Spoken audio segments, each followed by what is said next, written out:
Facebook খুললে আন্নেশাদির পকোড়া মাত্র 40 টাকা, এত কোয়ান্টিটি। এই ধরনের কিছু ফুড ব্লগারের ভিডিও দেখে আজকে ভেবেছিলাম যে যাই গিয়ে একটু ট্রাই করা যাক, যেহেতু আমি বনগাঁতেই থাকি।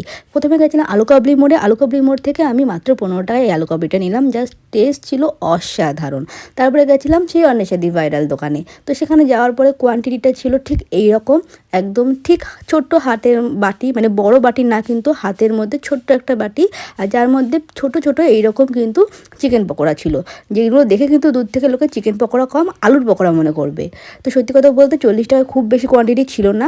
এত হাইপ, এত ভাইরাল করার মতো কিচ্ছু তেমন ছিল না আহামরি। টেস্টও খুবই সামান্য ছিল, আর জাস্ট টমেটো সস ছিল।